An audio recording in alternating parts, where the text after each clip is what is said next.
We'll start as always with the Pledge of Allegiance.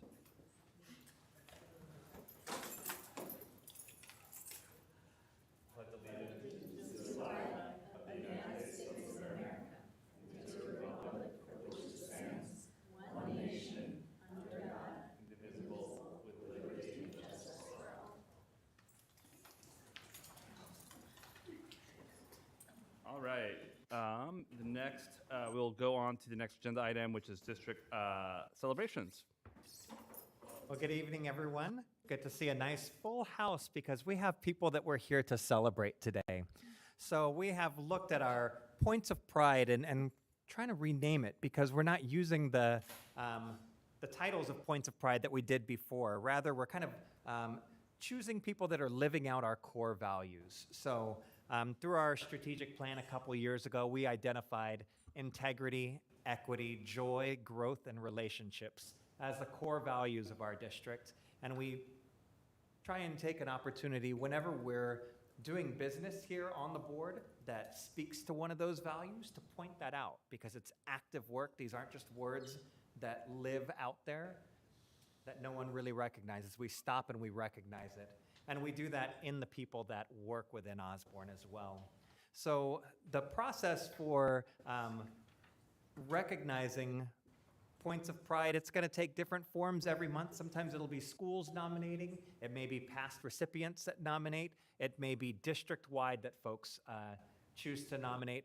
But we have 10 individuals that we are going to recognize tonight for being recognized for living out the core values here within the district. So when I call your name, just come on up and you'll just kind of stand up here. And when I get through all 10 names, then I'll come through and offer your certificates and we'll take some pictures. Starting with integrity. The two people that are being recognized this month for integrity are, one of them is present with us, and that's Liz Paz from Longview School.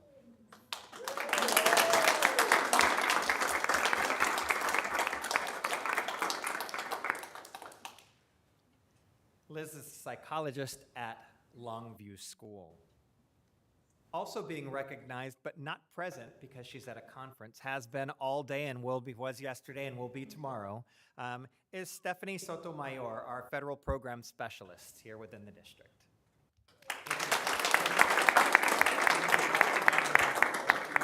Congratulations to you, Stephanie. Being recognized for equity, living out the core value of equity. We start with Dr. Luciania Echeverria from the Changemakers program at Montecito Community School.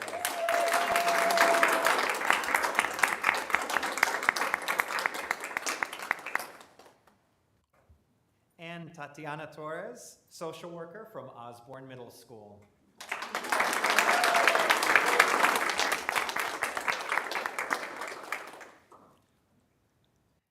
Being recognized for our core value of joy. Here within the district office, the administrative assistant for student services, Luz Fonseca. Is Luz here?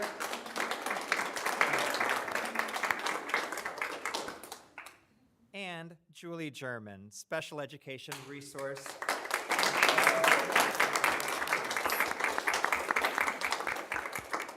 Before moving on to our next core value, though, we're going to stop with Julie because we had the opportunity that we wanted to recognize Julie at the end of last school year. You know, at the last board meeting of the year, it's always a wonderful celebration where we look at our folks that are recognized for the You Make the Difference Award, retirees, and those who have many years of service here within the district. And Julie hit a landmark that I don't think anybody else is going to. We recognize Julie for 40 years of service here within Osborne School District.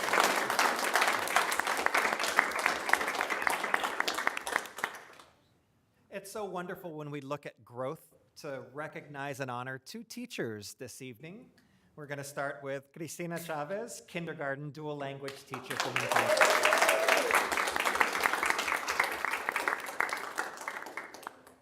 And second grade teacher from Longview, Claire Maynard.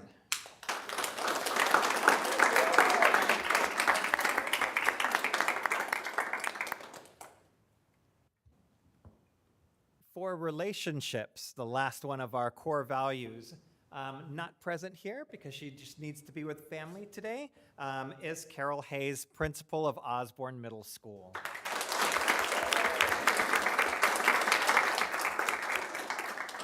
And the last individual is going to make it really hard for us to take our pictures this evening. That's because we're recognizing our marketing and communications coordinator, Brendan Stacy.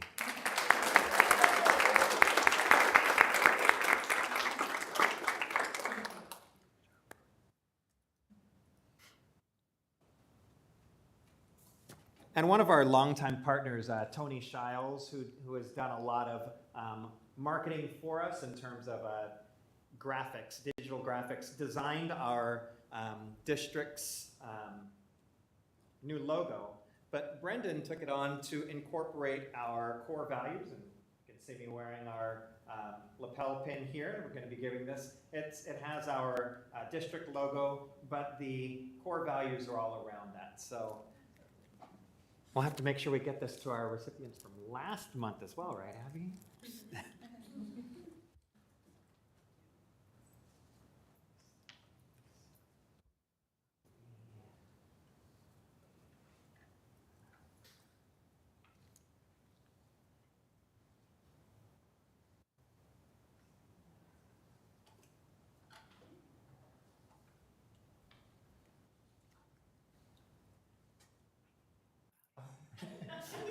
It's coming, Brendan. It's coming.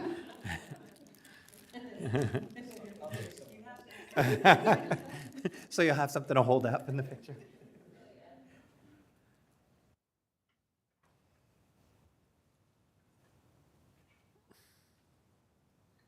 Brendan's got to be in the picture. Who wants to play the photographer for us this evening? Who's gonna do it? Who's gonna do it? I have like a really Okay. nice phone. Oh yeah. Oh yeah, you've got the good camera.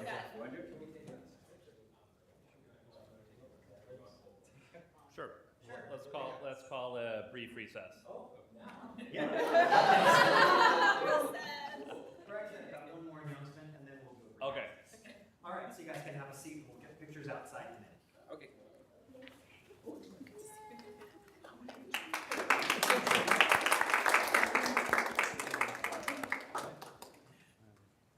And the last thing for a celebration, something that we haven't done in, I would say probably 6 years.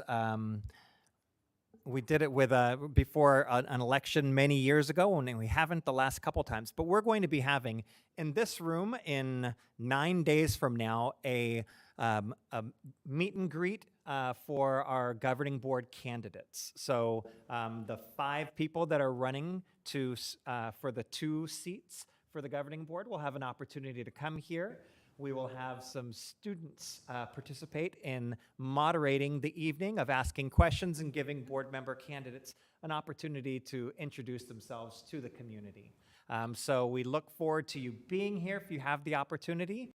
If you don't, we'll be live streaming it on our YouTube page, and then that will be available for community members to view on their own if they're not able to be here in person or viewing live. So a wonderful opportunity for the community, much broader than we've ever reached before, to be able to get to meet our candidates for the governing board. Okay. Now let's do a 5-minute recess. Reconvene at 5:46. And board members, if you come outside with us to take pictures with our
Do it on a Friday.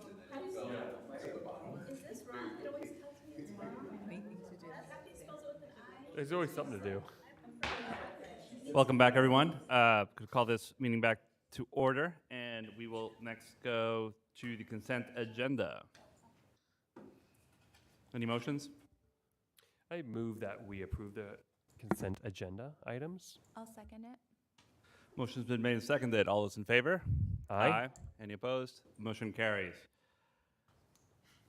It looks like we have 2 calls to the public. So we will invite the individuals to address the board. As a reminder, the board may not necessarily respond to comments unless they are already posted as part of the agenda, and we'll limit comments to under 5 minutes each. Leanne Greenberg.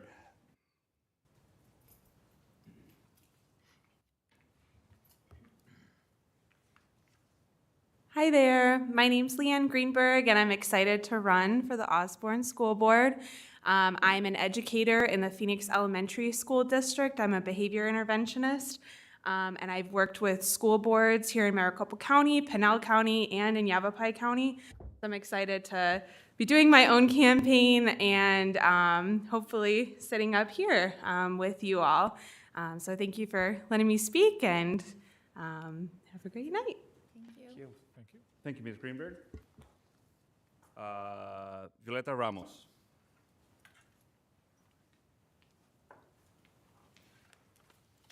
Hello, everyone. So my name is Violeta Ramos. I was born and raised here in Phoenix, Arizona. I am a product of the public schools and a huge believer in them. And so that is one of the main reasons why I decided to run. As well as I'm an educator, so I currently work as a high school teacher at Metro Tech High School.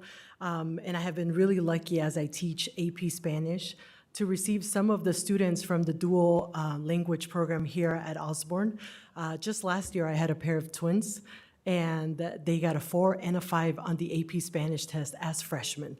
So I have personally seen just how wonderful the programs are, and that's why I decided to run. I feel that there is a need for educators on school boards, and being behind the scenes, seeing the day-to-day action, and just seeing how great the programs are. So I'm really excited to be campaigning, to be meeting the residents here in our community, and just to hopefully, be able to obtain people's votes. So thank you, everybody. Thank you. Thank you very much, and thank you very much to both of you for participating in the democratic process. It is one of the core values of our society, so thank you. The next item is we will move the agenda a little bit if there's no objection, and take the agenda item 8D and 8F related to Valle del Sol renewals. I believe we have a guest who will be presenting or speaking. Not a presentation. She's just here in case the board normally, when we have MOUs, it's an opportunity for the governing board to hear a presentation from an agency if they're seeking a new partnership here with us within the district. We've been partners with Valle del Sol for quite a few years, so there are renewals of partnerships as well as new agreements that come up with them. But I know that the governing board has had questions, over the past couple years. So this was an opportunity for Catherine Tienzi, who is, Catherine, what's your role as the Director of Integrated School Services, Yes, correct? I'm the clinical director of our school-based program at Valle del Sol. So we've been involved with Osborne School District for several years now. So this is just opportunity to renew our current BAA MOU for mobile health as well as our on-site services that we provide. So, board members, if you have any questions for Catherine, otherwise we can move forward with, there are 3 separate MOU approvals that we'd be looking for approval of this evening. So Catherine just wanted to be present if you had any questions as we're moving forward with our MOUs. And Catherine, if there are any questions, if you could just be up at the microphone. Yes. Are there any questions from my colleagues? I didn't want you to come all the way down without at least one question. Oh, of so, course. Thank you. No, for- this is exciting. I haven't been up Yes. here before. Thank you so much for being here. Thank you for the partnership. I'm a big fan of Valle de Sol. They just had the big luncheon I got to go to Awesome. not Oh, last week or 2 Profiles weeks ago. of Success. Yes. Yeah, it was really cool. So I'm all for the MOU. Is there anything from our side or on a school district side that we could be doing more to help, I guess, either promote the services that you guys provide or something more that we could be doing to help on our side of the partnership? Thank you for asking that question. I think the biggest thing, I mean, we've been partner with Osborne for the past, I always say 5 years, but I think it might be more than that. But we've had on-site therapy services, but now starting this mobile health initiative in the last year and seeing that continue to grow, I think just maybe in collaboration, us continuing to provide marketing materials just to get the word out that we're going to be on school sites and they'll start to see the mobile unit as a safe place to access primary care services. So I think maybe more opportunities to share about it in different forums that you guys have. Maybe I know at on an individual school level, we've talked with the principals about how can we get the word out, but maybe if there's any other forums that we could come in, if there's parents gathering or something, we could talk more about what we do. That might be kind of neat.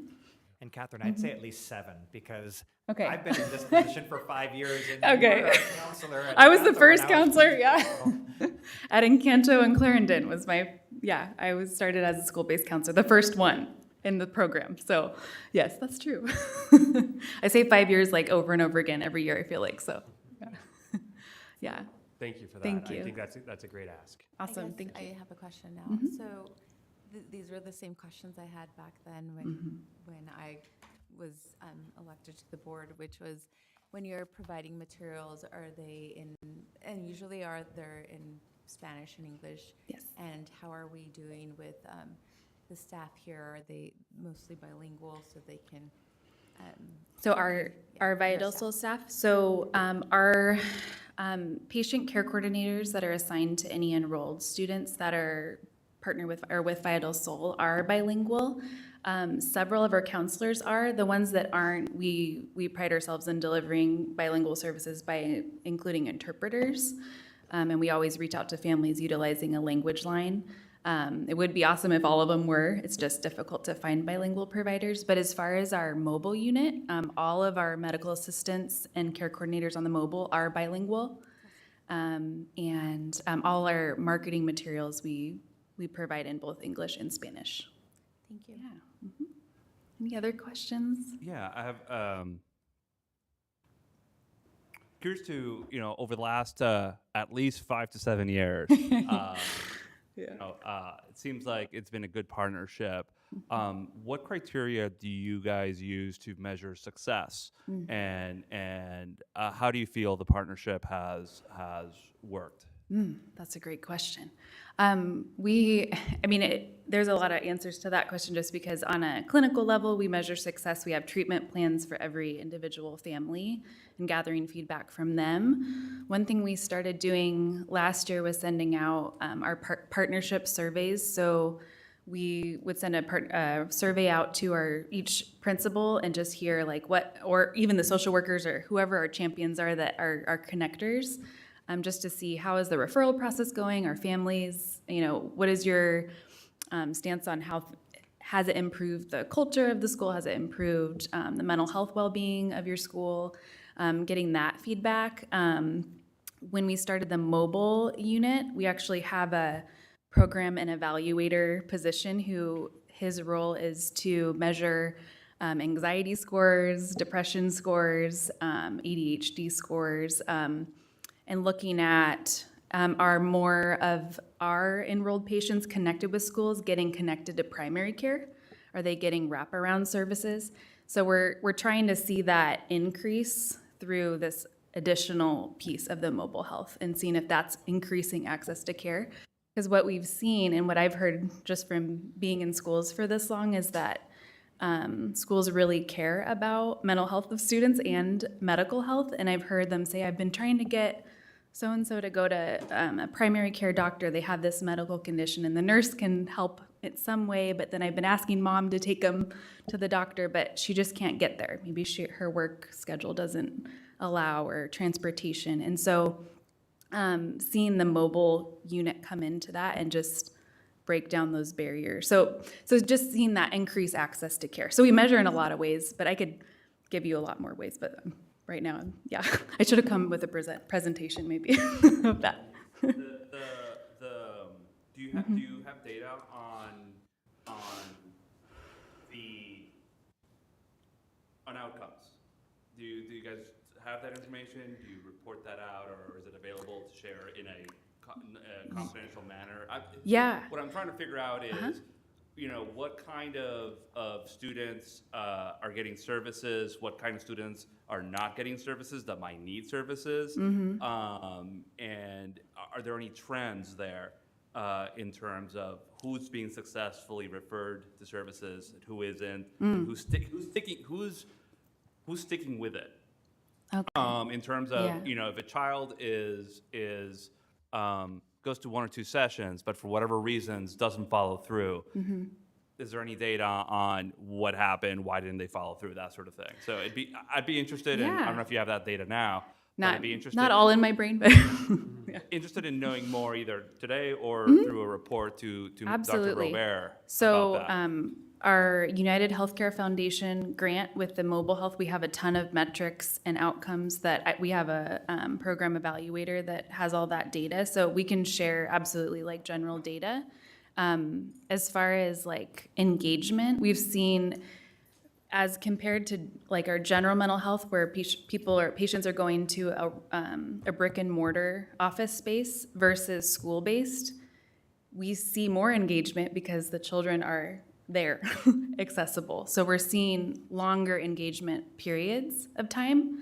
Our challenges have been staffing, just like every other entity. So usually it's more of like our providers, can we keep them going? Just like teachers, turnover with teachers too. So I think I can give more data on that if you have specifics you're looking for, like general data. But I think there's room for more measuring to see, like, is this increasing, even metrics you guys measure, like So- attendance, for example. So I'm not quite sure what specific data points to request. I guess the concept is generally speaking, who's getting services, who isn't, who is dropping out of services, and are there trends there of populations or groups of students that we would like them to access services, but they're not getting services. So I'm unsure of what specific data points to request, but perhaps that is something that could be further looked into and developed, in a discussion between you and Dr. Robert. Yeah, I think the schools themselves have a process of identifying students that need assistance through, I don't know if it's a tier process, or I don't know exactly all the details depending on the school. But when we receive the referral, we have the data of the engagement at that point, but how you guys assess which kiddos are referred to us, and then we kind of take them from there, and then continue to, like a feedback loop with keeping you guys informed of how they're involved in services. But yeah, that would be interesting to look at how you guys first identify which kiddos are involved. You mentioned retention. That's another concern I had in terms of continuity of care, in terms of cycling through individuals, and sounds like that is a concern.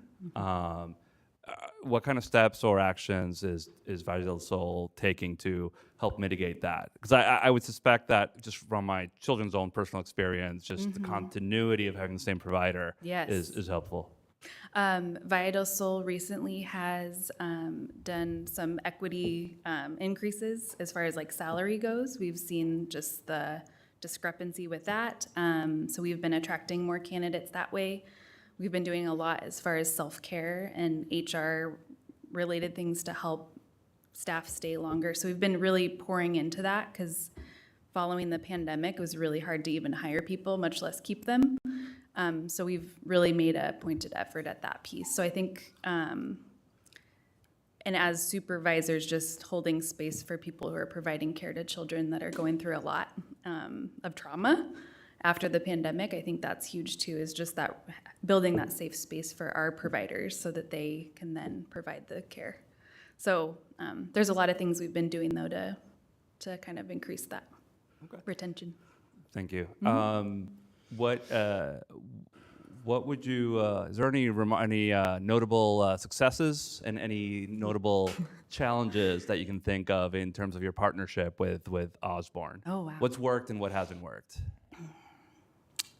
You guys are putting me on the spot. This is good. This is good. And if you yeah. wish to sort of submit a written response Yes. later on, I'll definitely take it. I'm just curious to know just what's worked, well, what I hasn't. think- Similar to my colleague's question, like how can we improve the relationship? I think the biggest, what has proven to be successful and what we've noticed, Osborne has been our most engaged district out of all the, we're partnered with 14 school districts, 67 schools. And out of all the schools, Osborne has been the most involved. And that's why you guys were one that we chose to try out mobile health.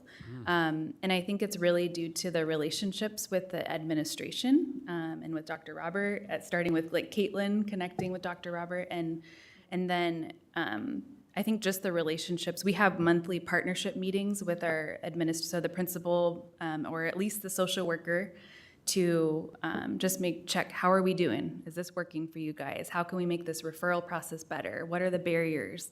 And then if families sign an ROI, we talk about where they're at in the process of services so that we're supporting the school and the school is giving some feedback to us about how we can better support the child.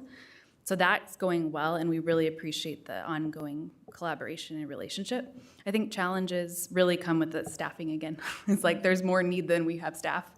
And that's just across the board. But I really appreciate your guys' partnership and working with us, because it doesn't work without that relationship that you guys have with us. So thank you. Thank you. Yeah. Thank you. Any other questions from No. any motions? I'm going to move these three separately, Separately, please, just to make yes. it clear on the record here. I move that we approve the renewal of the MOU with Valle de Sol for 2022-2023. And that's item D. Is there a second? Or second? Motion's been made and seconded. All those in favor? Aye. Any opposed? The motion carries. I move that we approve the renewal of the business associate agreement and addendum with Valle de Sol. This is item E. Is there a second? Or second? Motion's been made and seconded. All those in favor? Aye. Any opposed? Motion carries. Finally, I move that we approve the MOU with Valle de Sol to provide mobile health services for 2022-2023. Is there a second? Motion's been made and seconded. All those in favor? Aye. Any opposed? Motion carries. Thank you. Thank you very Thank much. you so Thank you so much. much for Have a having great me. day. All right. And then we will go back up to item 6 for the board presentation. Correct.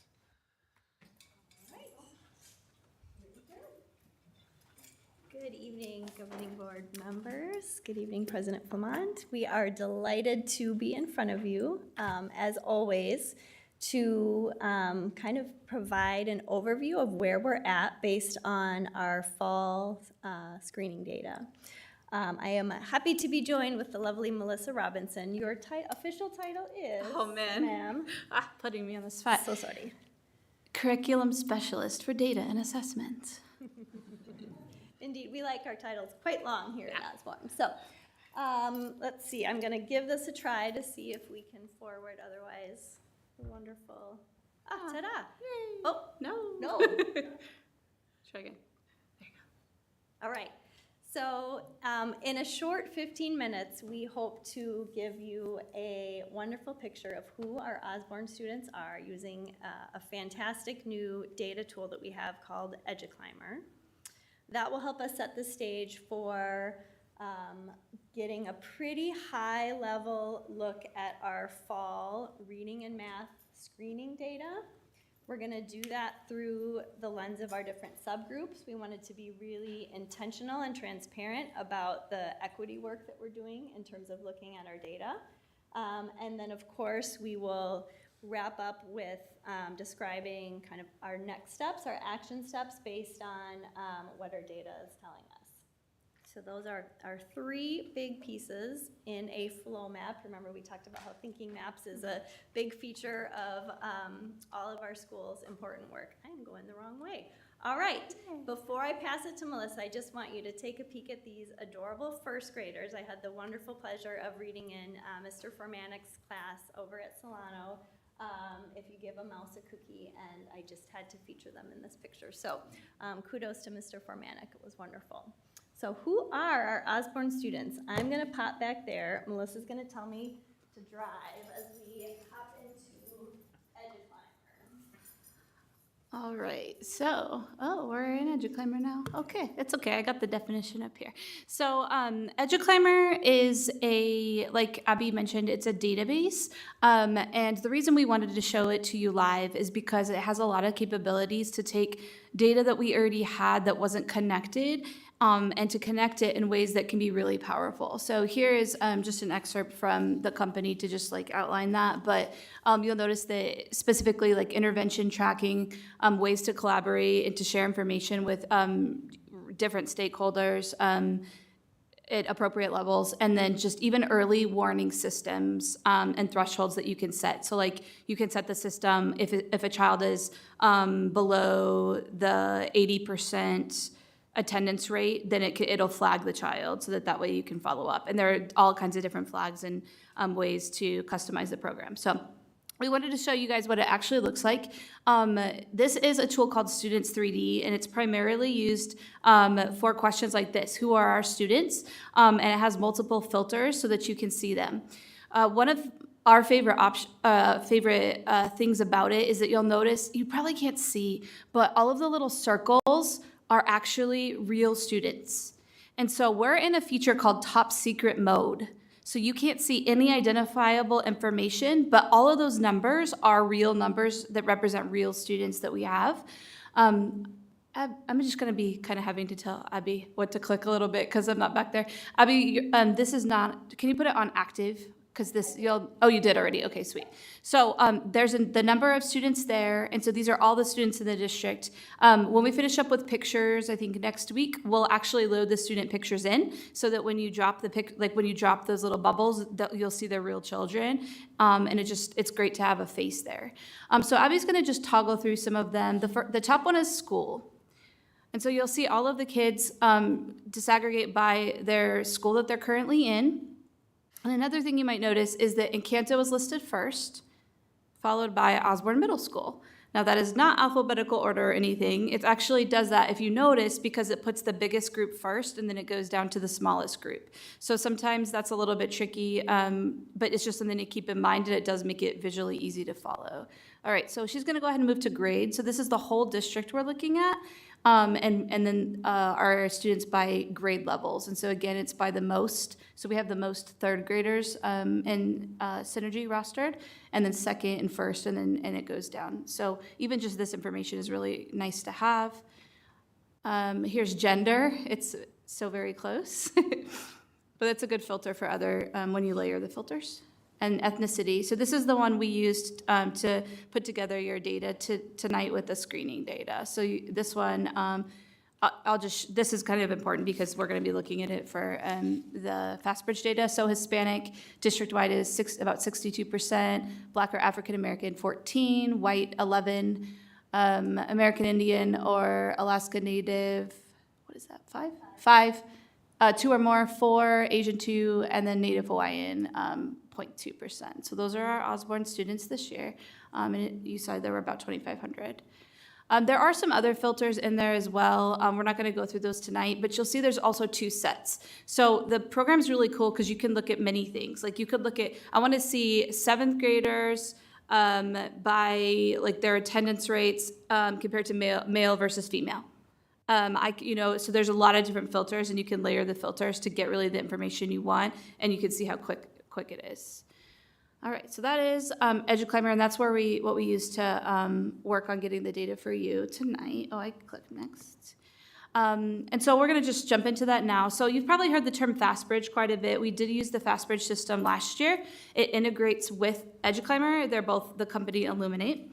And so FastBridge is a universal screener. So what that means is it's a test that's given to all students for the purpose of seeing which students are at risk primarily, and then also just tracking growth and progress over the whole group throughout different times in the year. You'll see here it says at the beginning of the year for sure, and then 1 to 2 times throughout.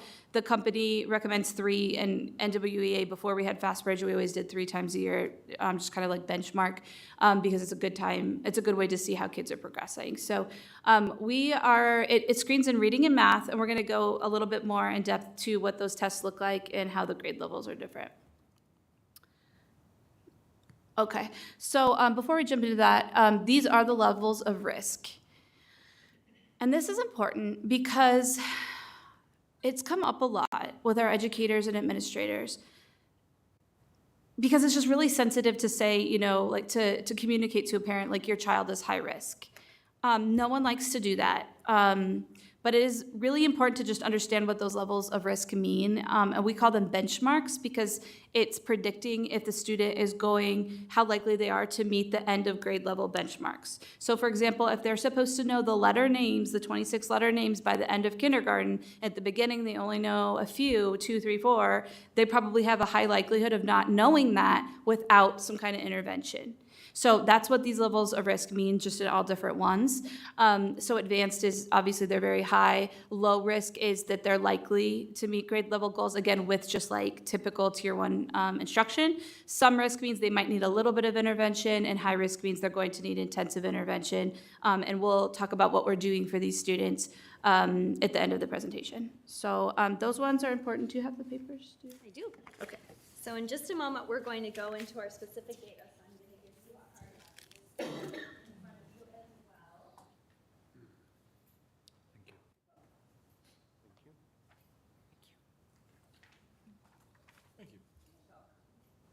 Do you want me to click on the book? Yep. Okay. Brendan, would you pull up the data? It's Yep. I think he pulled Oh, it. is Yeah, it? Okay. it's okay though.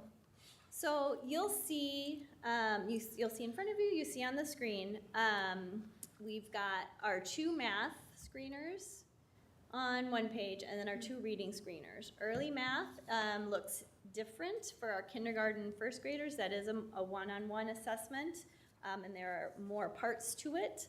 Our A math, which is a given to our 2nd through 8th graders, is an online adaptive test. So that's why they're separated out. And then you've got the same with early reading and early and A reading. So we'll give you just a moment to take a look at the data. In probably about a minute or 2, we'll tell you what stands out to us and what we've noted. And then of course you are welcome to share what you notice. And then of course we will conclude by telling you what's in place based on our noticings of this data. So we'll just give you just a moment.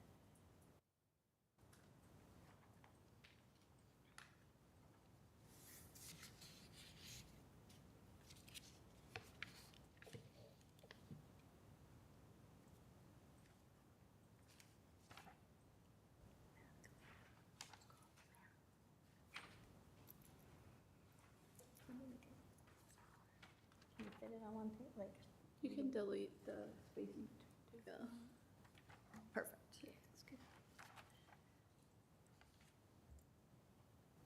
So feel free to keep looking.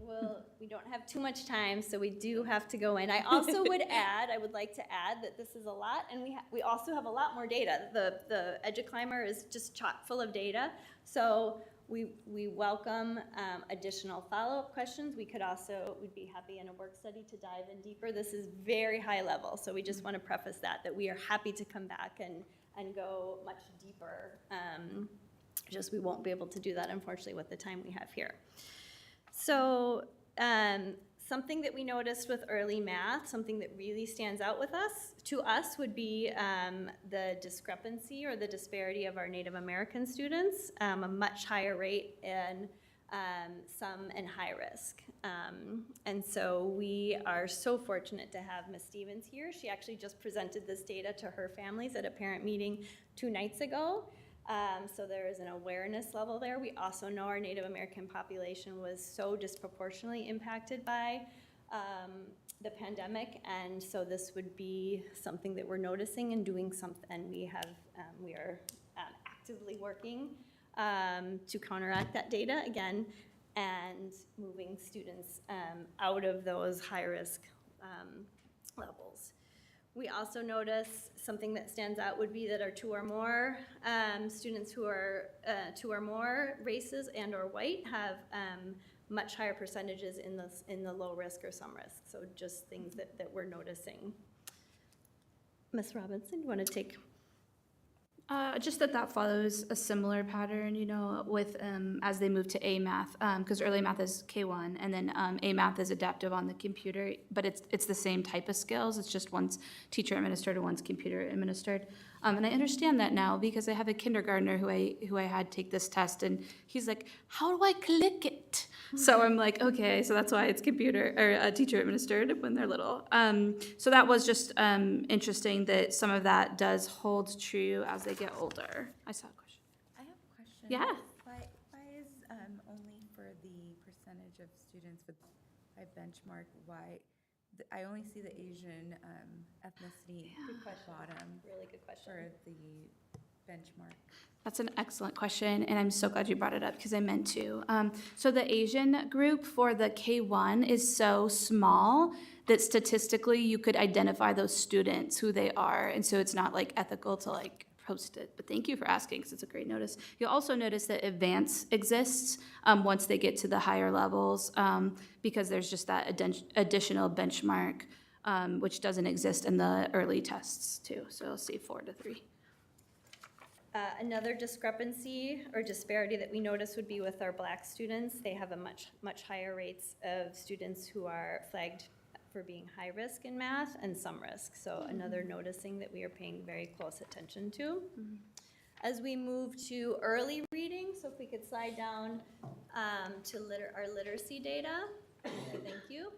I think something that is very startling to me in general with our all student data would be that 46% of our students, just in general, are at high risk in early reading. I think all of you wonderful board members heard about our LETRS professional development training that is giving our teachers just tremendously deep and I'll say intense training and learning about the foundation, about how to be the best instructors of reading.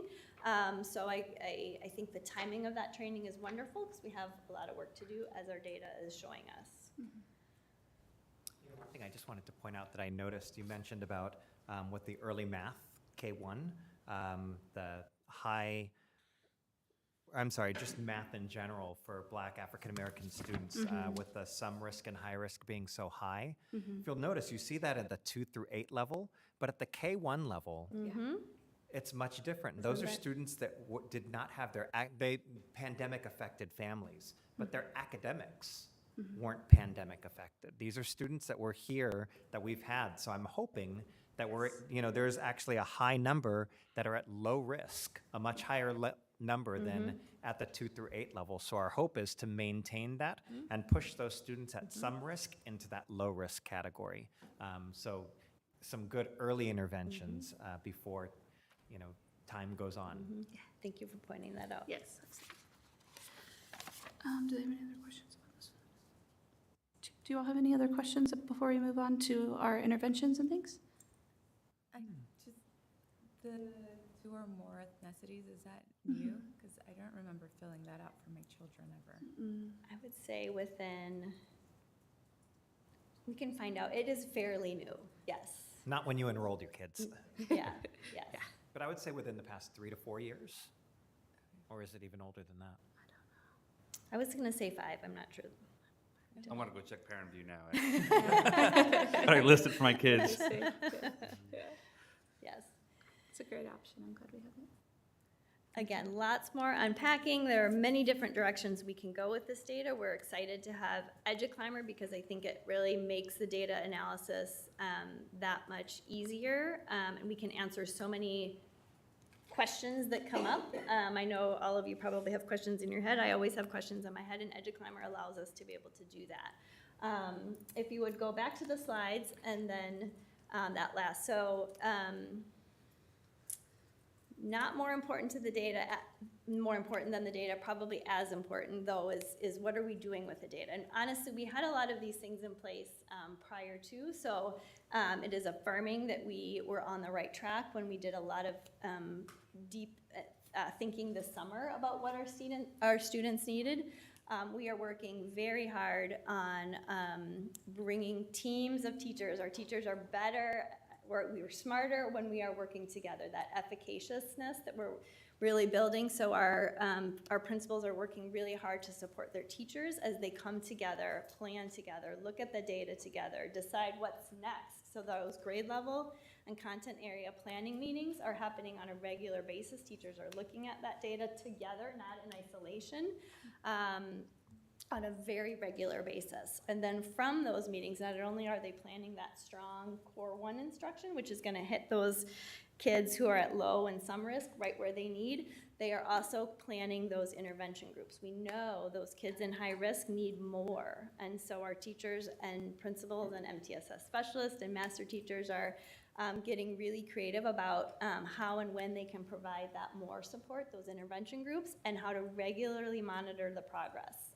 Because we have to know it's working. Time is limited. We have to decide, is this intervention working?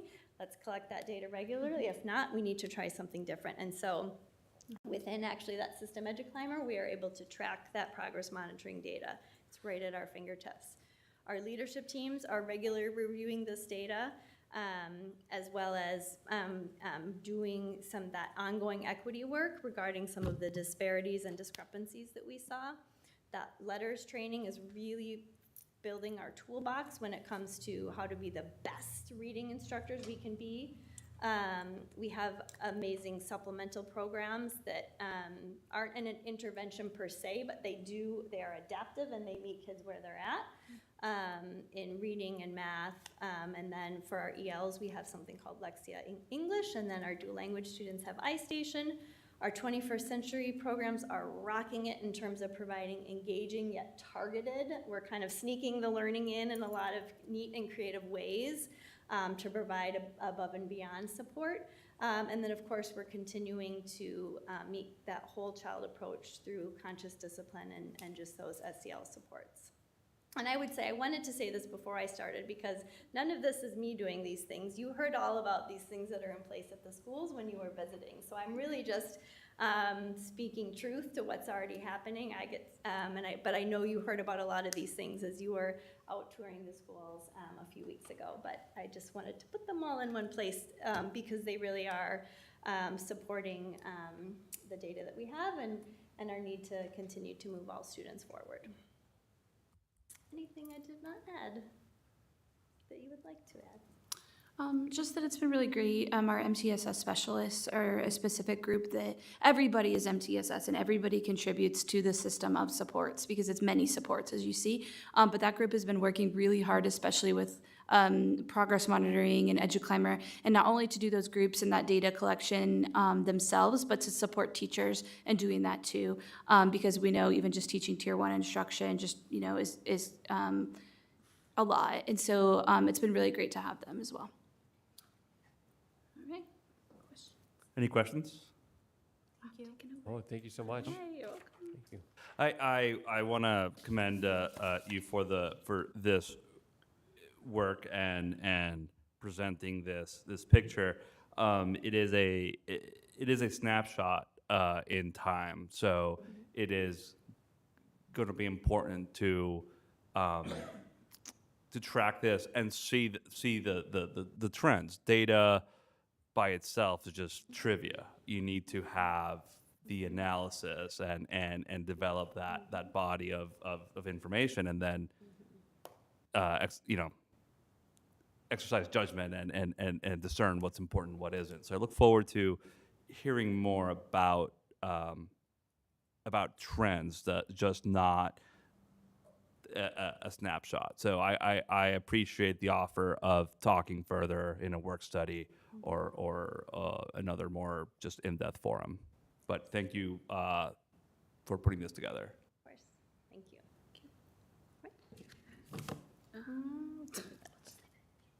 All right. Get back to the agenda. So item 7, administrative reports. Any comments or questions about the reports? Want to comment on, I appreciate and thank the principals for the reports. I like the new formats of the reports. I think it helps me get a better sense of what is happening at the school. So thank you for doing those new formats. And then want to thank Dr. Woodland for the continued focus on recruitment and the wide net that's being cast from a recruitment perspective. All right, action items. I'm going to suggest, if there's no objection, moving a couple of items. A and B are discussions of policy items, but then we also have item I, which is a general discussion of policy and adoption of policy. So I want to move those and lump them together at the end. So I'll skip A and B for now and move to item C, approval of appointment of board delegates.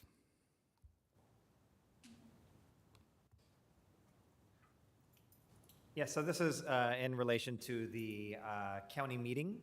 County meetings are coming up on October 17th.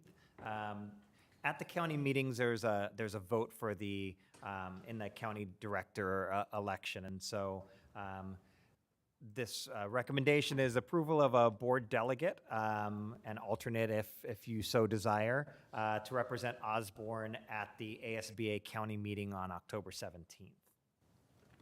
And that's this letter. Do you know what time it is? Lisa, do we have a time on the county meeting? Luis, what do you think? 4:30 to 7:50. I need to see what day that is. I nominate Luis. I second that nomination. That's a Monday. It should be I on think a that's my Saturday. No, the county meetings are normally held during the school week. Check one thing real 17th. quick. So given that it's a Monday, I know don't want to take you away.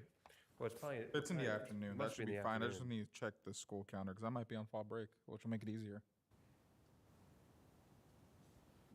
Do we know what time it's at? It's 4:30 to 7:30. I was looking at it. Okay. You can do it? Double checking. I should be able to. Yep, I'll do it. Yeah, no, I'm off fall break. That'll be fine. I can do it. If y'all are volunteering me, I'll do it. Do you get who You wants seem to like this. The policy one, the governing one, because those ones get a little bit, active. They Okay. get fun. All right. Well, this last one wasn't as fun, but You'll make it fun, I'm sure. Make it fun, Luis. Make it fun. Alternate, do we have any interest? I'll block it off as a, Okay. just in case, 4:30 to 7. Okay, then we already have a motion, a second, as to Luis being the delegate. I move that Juan Carlos Flaman be the alternate. Motion's been made and seconded. All those in favor? Aye. Any opposed? The motion carries. Thank you. All right.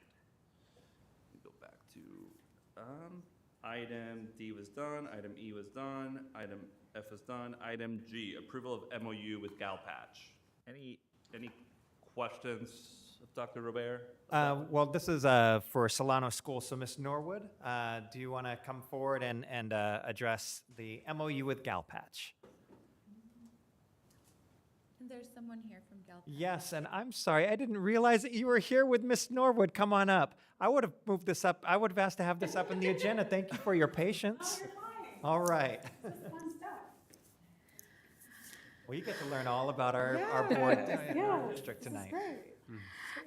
Good evening, members of the governing board. Solano has 3 big goals this year. One of them is conditions, climate, and culture. Culture not just amongst our staff, but also amongst our students. And so last year, we added a mentoring program for boys in our after-school program. And this year, we are wanting to add another one, but for our young ladies. And so Kiana had reached out to me last year, but we weren't able to get it going. And she followed up and reached out again this year, so we were able to connect. She's been working with our after-school coordinator, Ms. Chevalier, and they've worked out some cool programs and offerings for our girls, and I'll let her tell you more about that.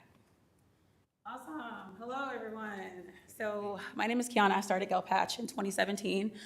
Started it because I was a single mom, recently divorced, and needed a second job. So I started working at a group home and fell in love with the girls there, started doing their hair. I noticed that a lot in the African-American community or minority community, it's hard to get hair care.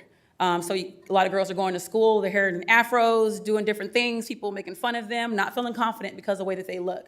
I know a lot of times we think looks are vain, but honestly, it has a lot to do with how you feel about yourself and your self-esteem. So ended up braiding one of the girls' hair. She loved her hair, noticed that she had a change in behavior, noticed that her grades started improving, and I was like, oh, wow. So the manager of the group home got me into other group homes, so I just started off doing hair care, teaching them how to do their own hair. Because it's one thing to do hair, but another thing to teach them how to do it. You know, you can build entrepreneurship and things like that.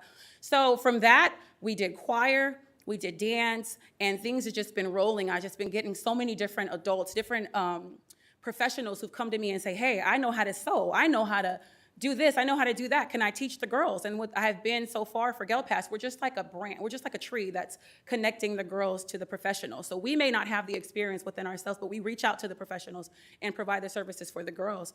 Our motto is that we eliminate the bully by empowering the victim. So oftentimes we try to attack the bullies, you know, try to stop them, you know, but just like in the series Batman, you know, we really don't understand that the Joker, the bad guy, actually was once a victim, the way he grew up. And it's not until you look through his perspective and through his lens that you're able to see that. So our core values that we try to teach is accountability, pretty much saying that X equals me, that I am my own problem, I am my own solution. You are not the victim. How can I make myself the villain in this situation so I can receive the power, that I can change my own situation? Because once we become the victim and give somebody else the power, you know, they are in control of what we do. So we do accountability, we do respect. I give respect, I give respect. How to communicate. Communication is huge. The way you say things, who you talk to, you can't be a certain way. You have to speak on their level, build a relationship with them. So we're teaching girls all different things, humility and empathy, perspective. You may stand at the bottom of the six, you're on the top of the six. Who's wrong? No one. It's just come see where I'm seeing the six, why it's six, and I'll see why you're seeing nine. So we're all about teaching the girls the main core values that they need in order to excel, in order to be better communicators, in order to, you know, you can have all the knowledge in the world, but if you don't have the character that backs it up, you know, you are failing in life, and you're not going to be able to succeed. So we do this by doing free programming, hair care, sewing classes. We do financial and credit management classes. All of our classes for the girls are free. Every Christmas, we give away over 3,000 toys. We partner with Toys for Tots with the Marines, volunteer and do Christmas toys drive. We have a torch program where we do college tours, where we teach them how to do their college applications, FAFSA. And also, we have a partnership with Amazon where we get all the free clothing in and we get them dressed for success. Here's how you dress on an interview. You don't need to wear holes in your jeans, you know, dress fully. So it's just a full program, but after school program is special to us because we understand that a lot of times kids are discouraged by, yeah, you can just keep going through the slides. I'm sorry, I'm just rolling through this, right? Go ahead. Oh, it's a clicker. Okay, I need training on this. Okay. Eliminate the bully. Yeah, I said that already. Okay, great. Yeah, you can just scroll through them. It's fine. I'm already on the row, so I can just keep it moving. So after school program is important to us because we realize that when it comes to education, I know, especially me now growing up, I realized that if I had an opportunity to go back again, I didn't hate math, I just didn't understand it. So a lot of times kids are discouraged by math and reading, ELA and different things like that because they really just don't understand it. So it's not a matter of who's smart or not smart. It's just how can I make this person fall in love with this? And so we've tried different things. And if you can go to the after school, keep on going, we're gonna go past that. We have a reading program where we get free books for girls. And what we do is we offer them $5 if they can complete a book and present the book. Not saying who's the main character, what was the plot? No, how can you envision yourself in that role? What is the author trying to tell you? Because in every book, the author is trying to tell a story. And if you can put yourself in that story, you'll have a better understanding and it will stick to you longer. So you can go to the next one. I'm sorry, yeah, go. We have our torch program, like I said, the college preparation. You can go to the next one. Oh, okay, yeah, it's bigger now. Yay, it's moving. All right. We did a summer program. We got a grant from Doug Ducey. Our first huge grant we got through Governor Doug Ducey, bless him, where we were able to serve 65 girls this past summer. And we taught them the different values of emotional wellness, mental wellness, spiritual wellness, all physical wellness, and how if you're not balanced in all these areas, I don't care how mental well you are, your emotional can struggle, and it can affect your whole well-being. So you can go to the next one. We're gonna get to the after-school programming. Okay, that's the picture from the summer program. All right, we'll move on. Here we go, after-school programming. All right, so our goal is just to get into the schools and build a relationship with these girls to the point where, hey, here we are, here you are. How can we get to where you are, think like you're thinking, and help you get to a better place? So if you skip to the next one. All right, so here's some of the things that we do throughout the day. That's like our Monday through Friday schedule. We have an 8-week course schedule where our first 8 weeks, we're focusing on crafting. So teaching the girls different things as far as crafting, painting.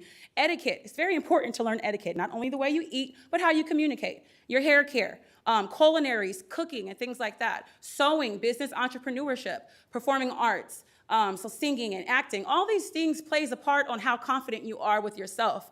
A lot of times people walk around, even adults, I can tell, I'm 36 years old, and if I didn't have the confidence that my parents gave me, I'm a PK, my dad's a pastor, so I grew up having to play the drums at church when the drummer didn't show up, having to play the keyboard, having to learn how to speak to adults and the elderly in the community and saying, hey, how are you doing? And that's so hard these days because youth are hiding behind social media. So our goal with the program is to say, hey, get off of social media, comparing yourself to these celebrities and to all these other women who are exposing themselves and be the unique creator that you were created to be. So that's a few of our stats from what we collected our data from. We use SurveyMonkey and we use journaling to collect our data.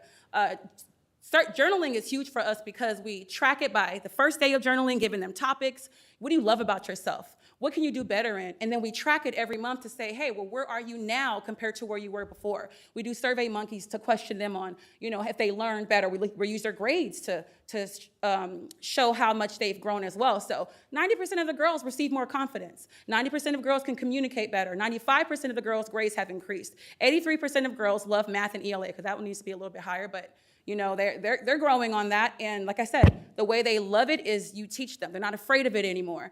And you got to show them that they can do it. It's really not that hard.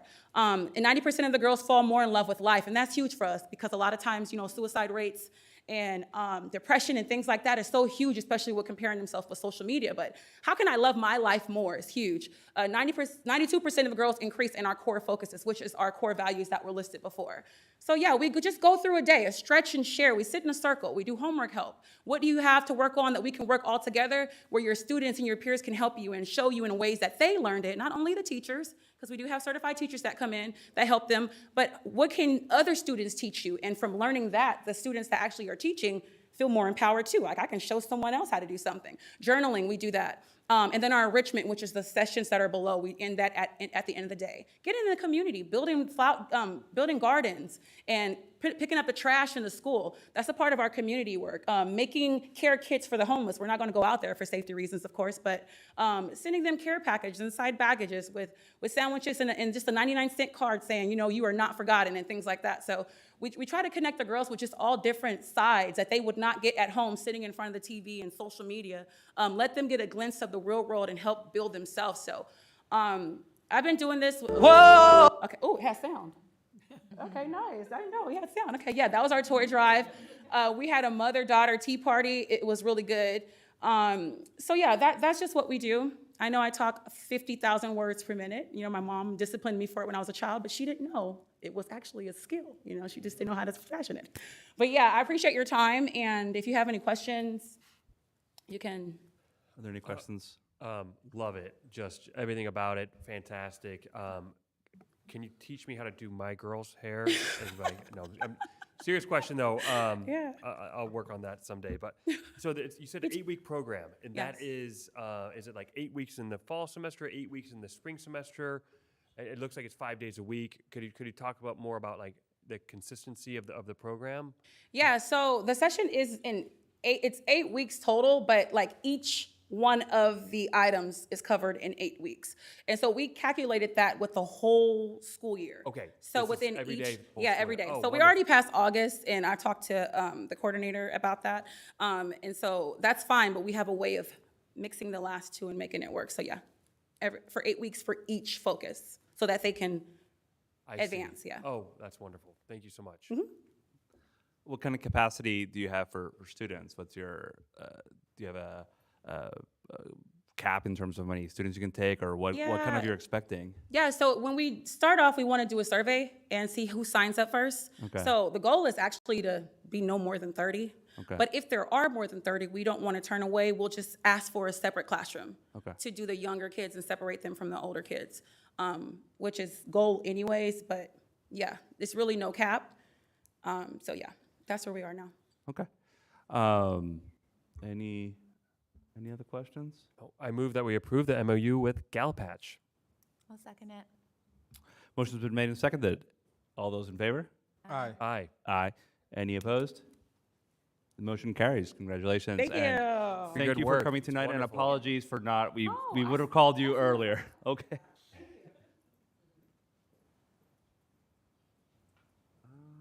Okay.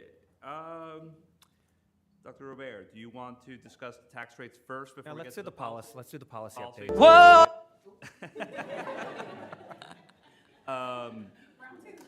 Skip to item 8, wait. 8I, policy updates. And do you want to introduce the topic? Yes. All right. So at the last meeting, we had 3 policies that you approved for a first reading.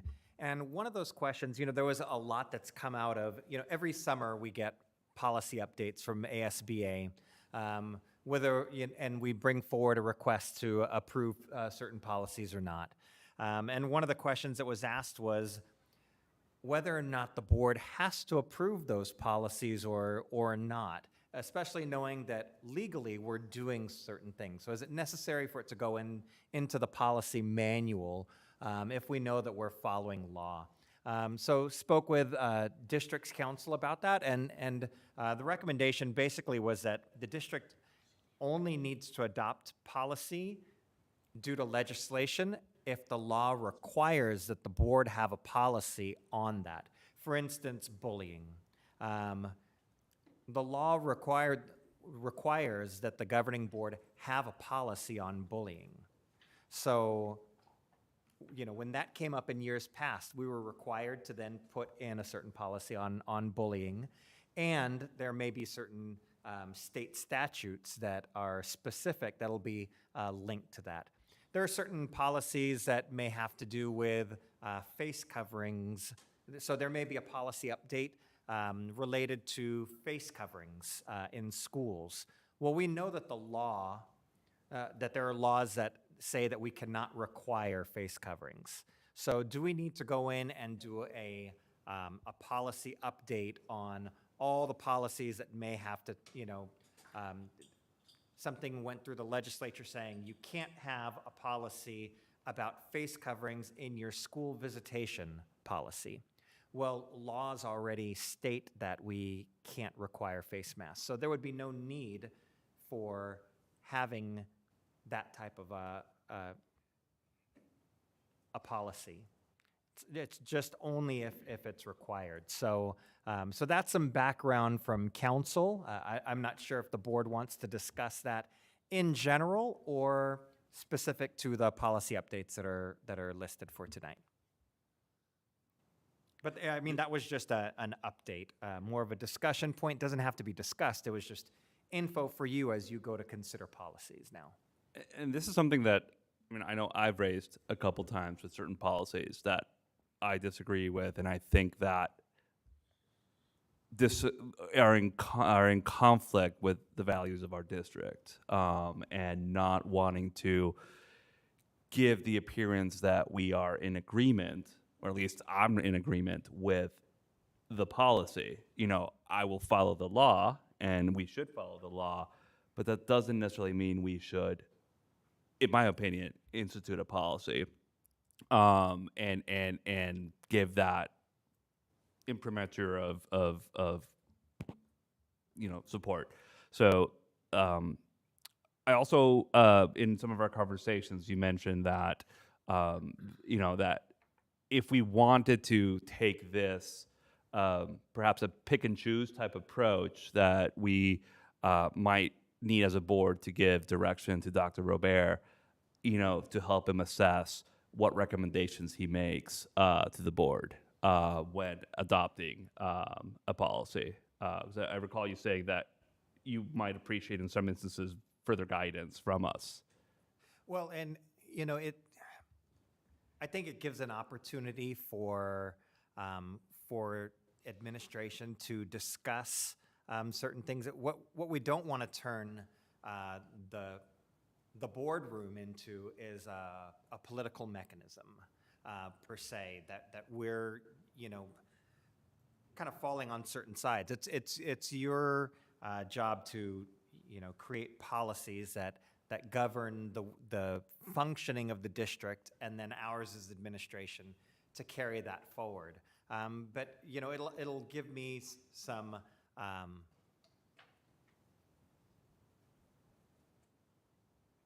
a way for having the conversations with us, making sure that our policy recommendations. One thing that I want to be careful about is leaving certain things out of policy that our administrators need, particularly in personnel policies, because that's a lot of times those personnel policies are drive actions of our staff members. And that staff members are held accountable to. And if they're looking to their actions on campus within the school district, we want to have that available to staff members. Our policy manual is, if we printed off all the pages in it, it's probably this long, but there's a filter system that you can go through in order to find those policies, whereas Arizona state statutes is enormous. And so we want to be able to empower staff members for being able to find policies that they're going to be held to. And I don't want to limit that. So I agree that there are areas of administration that proper functioning of a school district that we should be cautious to omit, and I don't think you'll find objection from me on those. But then there are certain things that seem, perhaps in my opinion, superfluous to the proper functioning of a school district, and it's more about the legislature in its infinite wisdom has decided this is the way it is, but that doesn't necessarily mean that it should be the way it is. And well, it has to be if it's the law. But again, but I understand your point, and I would look to you to distinguish those situations where this is a good idea from an operations perspective. So, for example, one of the issues I have with is, which right now is presented as recommended to adopt, is the ones regarding intramural and interscholastic sports, where requires the state law requires that each school district designate their interscholastic or intramural sports based on the biological sex of the student who participates in the team or in that sport. That may be the law, but gender is a very specific thing. Sex is very specific. It's a malleable thing, in my opinion, and there's different ways to identify and interpret that.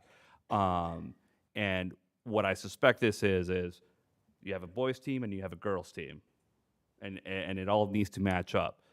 I have an issue with this. I don't want this to necessarily be the policy of the school district. But if we have intramural sports and we have to break it up that way, then I guess we will. But then I would want your opinion as to how would this impact operations if we don't implement it. There are other things that I may disagree with, but would severely impact operations if we don't include it. So that's the perspective that I would take on this situation, and I will value and and respect, obviously, the administration's recommendation because you are the ones running the schools. And I need to trust you, and I do trust you, as to what you need to run a school, but help us understand the reason why adopting certain policies makes sense when perhaps it's not that important to operations. I'm with Juan. I'm backing him behind that 100%. Because looking at a couple of these, I'm looking at one right now about which ones that we are going to have in first reading today. Just looking at a couple of them, there's one, and I'll wait for when we get there, unless we're there already, that I'm 100% like, I get why we have to pass it. It is a law, but it just doesn't make sense coming from the direction I'm looking at it. Yeah, there's a lot of things the legislature does. A lot of unfunded mandates, a lot of bad policy down there, and a lot of this we're seeing represented. I wish, well, some days I wish we were, the five of us were the legislature and we could, wave our wand and do what's best for public education, and that's just not the way it is. So I understand the point at the same time that I don't want it to have coaches or teachers have to sift through Arizona revised statutes to know how to comply with the law. So I get that part. Whatever I'm voting on here to pass in policy doesn't mean that I agree with it, or, had I been in the legislature for a day, had voted for it, right? That's kind of my broad picture. If there's individual ones we want to talk about, I'm totally game to do that. I guess the individual one, if it's appropriate time now, I'd like to talk about is the. Well, for clarification, the first we're readings, broken. the first readings are just, we're not voting on them now. There's a group that are here for second. Yeah, so we've got two sets of policies. I think we should address them separately. Agenda item 8A. Let's just go in order. My recommendation that we start with agenda item 8A, which is an approval of a second reading. So once you approve it on that second reading, it's going into policy. So we have a second reading of 3 policies that are in reference to referrals to agencies. You approved this last time. This is a second reading.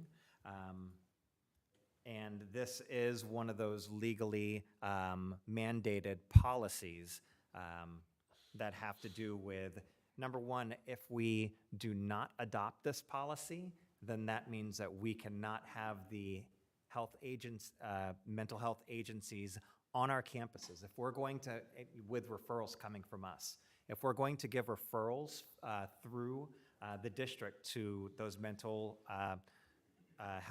behavioral health providers, then we need to be in compliance and have these policies in place.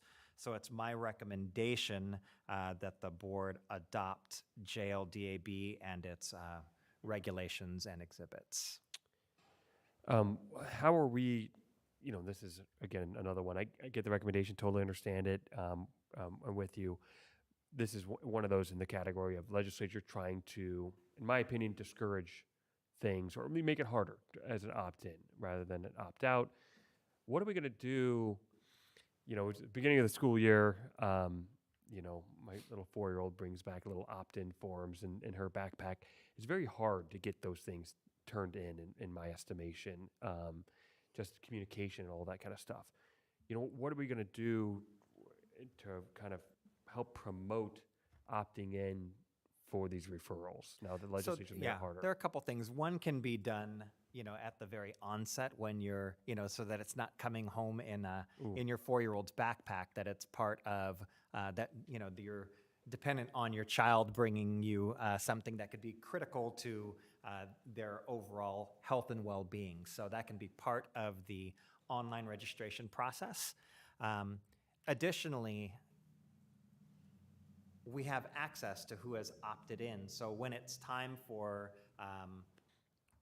if someone did not have that opt-in, let's say for behavioral health services, that would be the school's opportunity to reach out to the family and say, you have the opportunity to opt in. We're looking perhaps at a referral. There's some difficulties with student behavior, and we'd like to take a deeper look into it. But in order for us to go that route, we'd need you to opt into. So there's always a catch-all, Yeah. you know, with being able to, you know, on that individual level. Got it.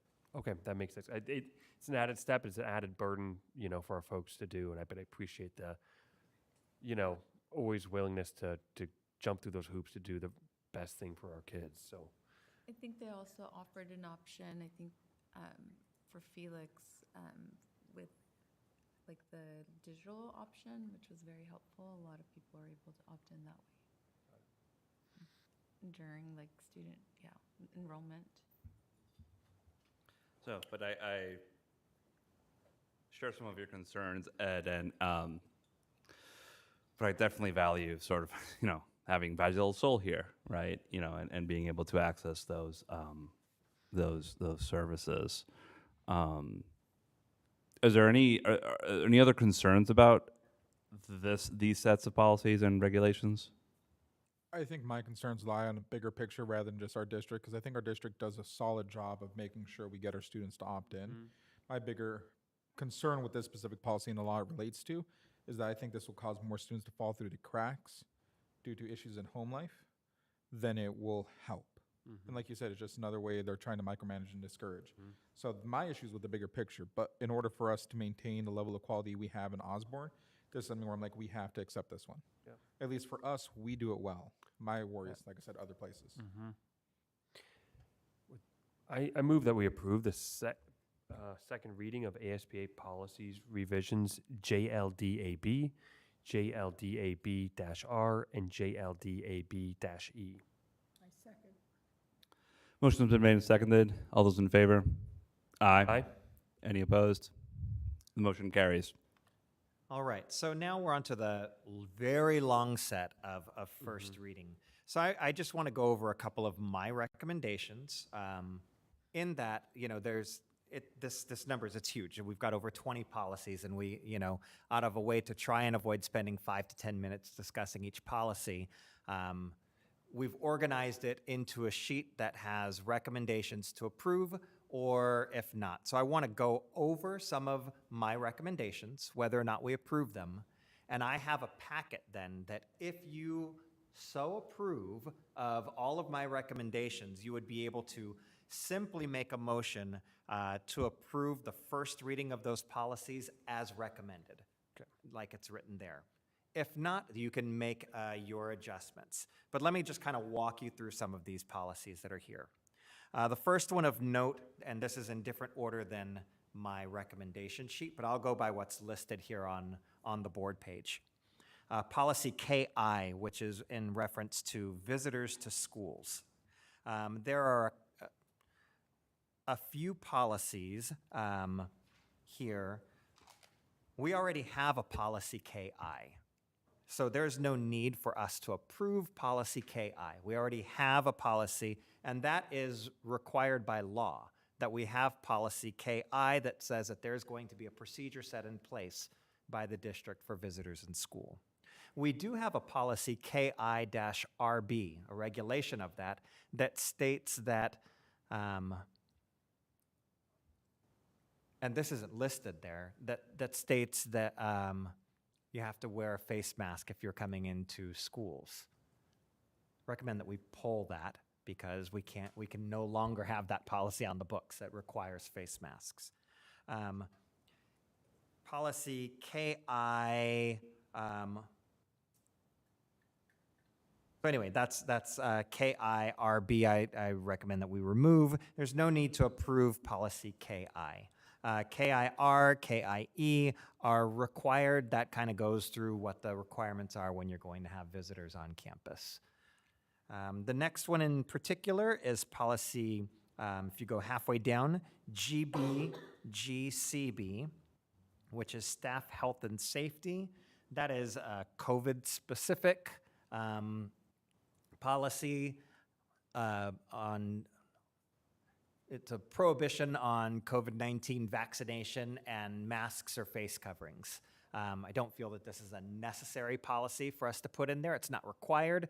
Legally, we all know that we can't require face masks and vaccinations. It's not on the listed vaccination. This is, I believe, covered. So there's no need for us to approve this policy. Policies JICFA and JICFA-EB are in relation to hazing. For the most part, hazing gets into participation a lot of times in sports. We see issues of hazing more at the high school level, but we do have sports and we do have clubs at the middle school level. So I do recommend that that we go on ahead and include this in our policy. IKF, which is about graduation requirements. This is not required. I will leave it up to the board in terms of whether or not you want to include it. In particular, the change on this is on the civics test. Every high schooler has to graduate with having passed the civics test. The passage score on that civics test has been at 60%. It's now up to 70%. That's required as part of your high school graduation requirement. It's also been added. Normally, when it comes to high school graduation requirements, we don't include those in our policy manual. However, 7th and 8th graders are now allowed to, if the middle school would like to, 7th and 8th graders can take the civics test for their first opportunity to pass. Quite frankly, I wouldn't necessarily do that. I think that the content and the depth that they'll go into civics education at the high school will greater prepare them for passage. But if we did want to include this policy, it would open the door for 7th and 8th graders to be able to take the civics exam. And finally, policy IMB. This is about teaching about controversial and sensitive issues. We already have this policy on the books. It's been brought up. The only difference with now is that legislation has enabled parents to sue if usurping parental rights on upbringing. So it's not necessary for that to be part of our policy manual. However, if we did make that inclusion, it would make it accessible for staff to be able to recognize that this policy that we already have in our policy handbook that says that, about teaching about controversial subjects, that they would possibly be subject to a lawsuit. It's not mandatory, though, that we already have this policy in place. It's not mandatory that we approve the update that mentions the potential for litigation or for being sued. So those are the policies that we have. All the rest of the policies that are in there are recommended for approval. I know that you probably have some things that you may want to discuss. A lot of those may have to do with your feelings about that stepping in, and I appreciate what you said about we do certain things well here within the district, and that concern about maybe it's not Osborne, but maybe in other places. I do have to say that just inclusion of these policies again in our handbook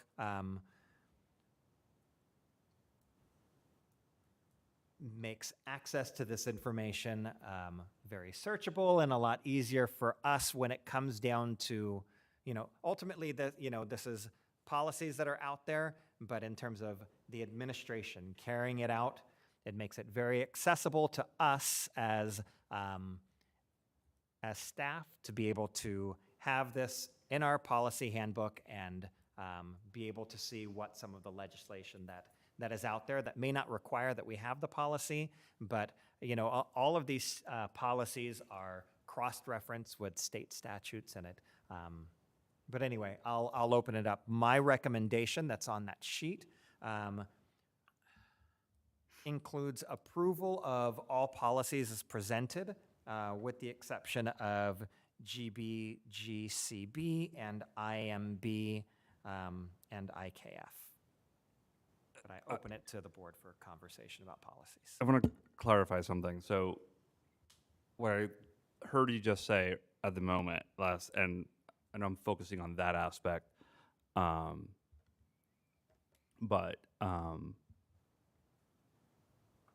did I hear you say that like the district uses the policy manual as almost someone as a sort of operational guide? Absolutely. Okay. So I'll put it this way, when there is something that is brought up, one thing to understand about policies is that when we've got them in place, staff members are held accountable to those policies. And so, that, sorry for interrupting, that's the issue. Like looking at, teacher may not tell, sorry, the ceremonies and observances. You have to do a 1 to 2 minutes a day of silence. There's 180 days in the school year, right? So 2 minutes, that's 6 hours of instruction that's actually going to be spent on silence. But okay. state law. No, I know. But like, in its infinite wisdom, the state legislature has deemed that. But let me stop just for that one point. No, but I need principals to know that information. So Because if someone decides to make an issue, I need it accessible for my principals to recognize that and to, we take the time to go over these policy updates throughout the year, but it puts more at their fingertips. Whether they agree with it or not, it makes it accessible for them to be able to adhere to state law, but through its inclusion. if a teacher fails to do this, because part of the requirement is teachers must encourage parents to discuss with their children how to use the moment of silence. If the state wants to punish them, okay. I do not want Osborne to punish them. But ultimately, that is the realm of the district administration in terms of exercising discipline on staff. But from a policy perspective, like, I feel strongly about not punishing someone on this. And that is a value judgment that as a board member, I get to make. There are other ways to create operating manuals that put the staff on notice as to what they do without having to have it enshrined in policy. So, I disagree that the policy manual is the only way to have information about what must happen in the district. The policy manual is in a way, just we subject ourselves. If it's in the policy manual, we have to do it. We have to discipline staff who violate these things, even though the policy enshrined in that policy manual may be contrary to our values. So that's my objection in a nutshell as to some of these, but I'll let some of my colleagues speak. I completely understand where you're coming from. I do the morning announcement in my school, but I also run it as a news network. We used to get 11 minutes to do the morning announcements. We now lose 3 minutes because we have to run the moment of silence on top of our intro, on top of everything else we have to do. So that's 8 minutes we only have now, but we have to do it. The principal's like, I don't like this policy either. But if a parent comes up, that's when it becomes an issue. All this relates back to, and the other one, the one I have a big issue with is relating to libraries, the parents.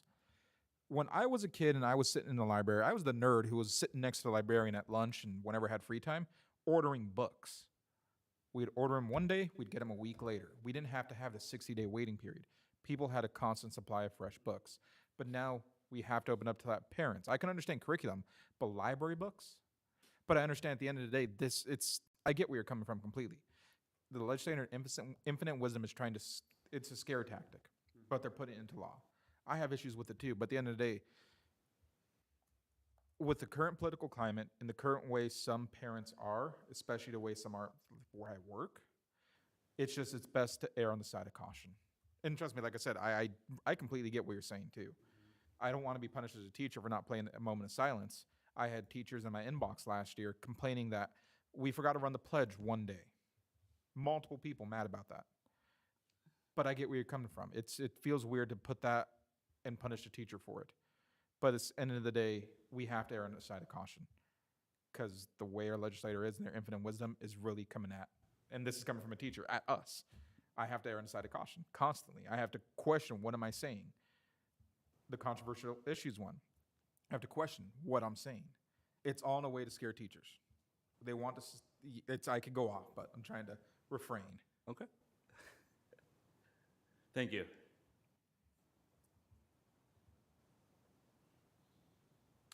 I'm ready. I completely agree with everything that's been said, and it's, I hope the legislature undoes all these unfunded mandates and, like Louise said, scare tactics. It's unfortunate.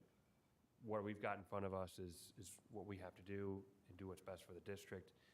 And I'm glad we have a wonderful district that can continue to fulfill its mission, I think, in spite of some of these misguided things.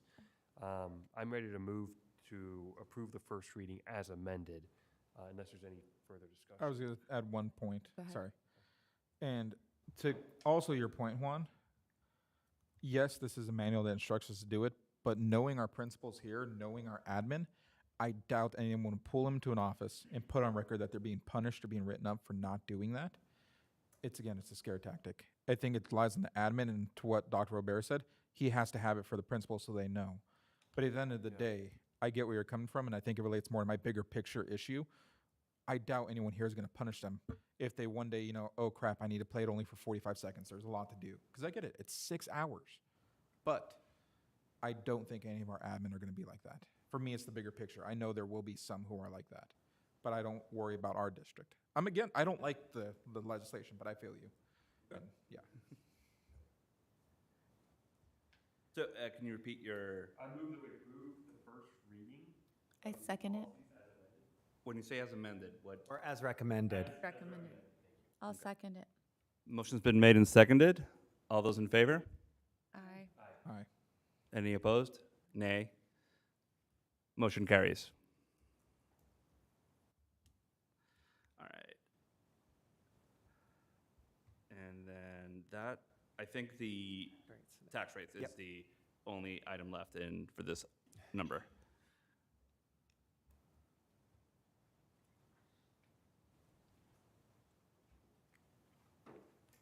So down to, we're down now to, this is our final action item, which is 8H.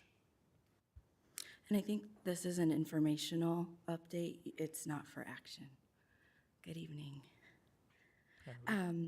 It's that time of the year, so tax statements are getting ready, but tax bills are getting ready to go out to all of our constituents. And so wanted to make sure that the board was aware.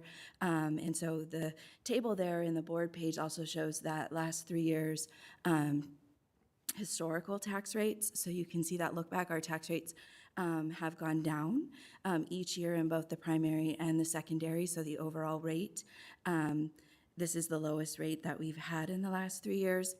And I always, when it's this time of the year, want to highlight for the board that part of this is tied to that stewardship, right? So one of those governing board goals in regards to stewardship of our financial resources for the community. And so really making sure that you guys are aware, the board is aware, that we're all doing our part to make sure that we're being fiscally responsible with the resources that the community has entrusted us with. And part of that is also doing everything we can to be aware and cognizant of what is going into those levies and the tax rates, and doing our best to make sure that there's a consistency there. And in this case, a savings for our constituents that then they see year over year. Also wanted to highlight for the board that the voter approved items that we have that are part of the tax rate. So in that secondary rate is where we see our bonds and our M&O and capital, our DEA overrides levied in that secondary rate. And so one of the things that I like to highlight this time of the year is, it's been several years ago now, but when those voter information pamphlets are circulated to the community, and we're going out to them and getting in front of them for, please vote for this. These monies are necessary to fund these things and continue these things. In that voter information pamphlet, we provide them with an estimated tax rate of if you vote for this, this is the impact it'll have. And so we always want to do our best to honor that. And the district has not only honored those estimated rates, but over the years, our levy has actually come in under what those initial projections were in those voter information pamphlets, and I think that's also really important to note too. Colleen, why have the tax rates gone down, fairly significantly, about 4.5% to 4.19% in the last couple of years? Is that because property values are climbing, or is it because the bond, the bond had kind of, money has been spent, or some combination thereof? It's a combination of both. So our assessed values are up. So this year's rates for the primary, those are based on just over 525 million is the assessed value for the district. And so it's a combination of both. And our debt service is where you see the majority of that secondary rate going down, is as every year we're paying off more of that debt service. So those bonds that we issued are getting paid off. And so as our debt service is shrinking and our assessed values are increasing, it's a combination of both. Also, we'll note for the board, those of you that were on the board, and I believe even those of you that were new, highlighted this last fall when we presented tax rates to you as well. We did have, which is why I've left that note in there on the board page in regards to the cash shortage issue, and when you're making up prior year cash shortages. This is the third and final year that we have cash shortage being made up in our primary tax rate. So there's an additional 25 cents in that primary rate, which is already less than what it was the year before. So with going into next year, if nothing else changes and assessed value stays the same and student count stays the same, that primary rate would actually be closer to $1.80.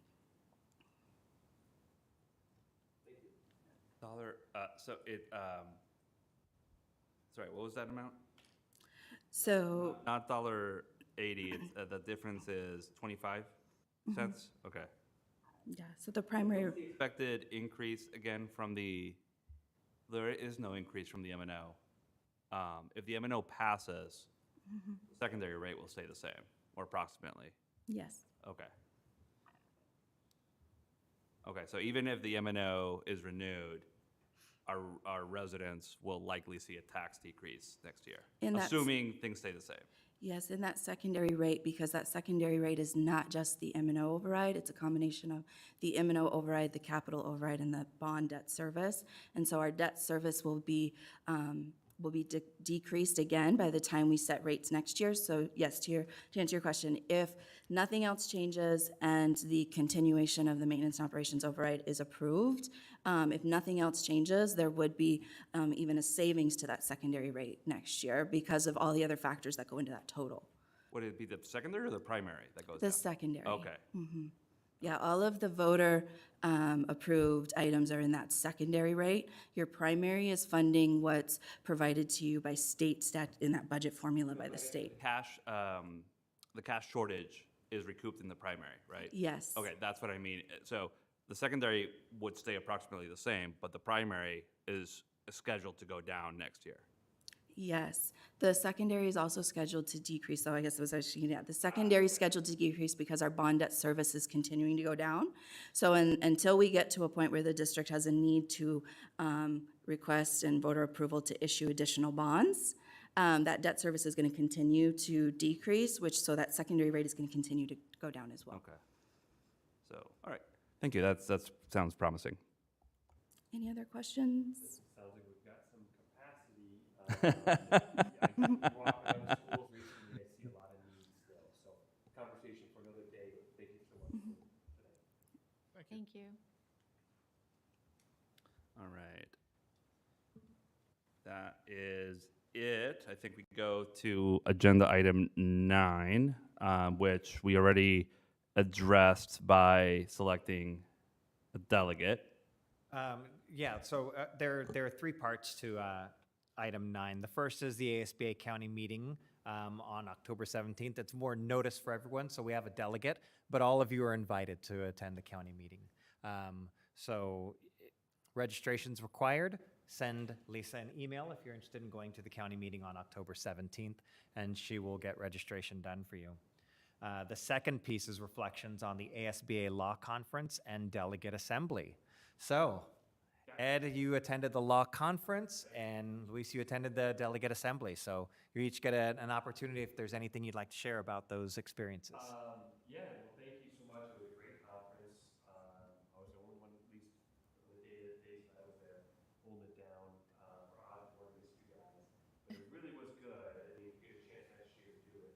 Just wonderful to see a bunch of people from other school boards, as well as really great learning opportunities and panels about First Amendment issues and issues about open meeting law and things like that. So I always really appreciate it. One of the things that is observations that I saw was, especially in certain areas, there's a lot of camaraderie with people among other adjacent school board members. Like I saw a lot of Tempe. The Irene people really know, the Yale people know, the Uni people know, work and collaborate really well together. I love it. Spend a little time. This is something I need to work on. Just try to collaborate more with Alhambra neighbor board members and Creek and Phoenix L and Madison people that are adjacent to us and try to build some of those relationships. And I saw how fruitful that can be when watching some of these other folks there. So one thing I'll plug, part of the conference, we watched part of a documentary, and they actually had the principal there who's in the documentary called The Bad Kids. It's on Netflix. Really good documentary. I didn't get to finish it. We were watching part of it in the conference, but it was really solid about conscious discipline and things, and how we treat kids that are referred to as the name of the title of the documentary is The Bad Kids, and so it's really solid. Just recommend that folks watch it if you've got Netflix. So thank you for sending me. I really appreciate it. So delegate assembly this year was a lot more low key than last year.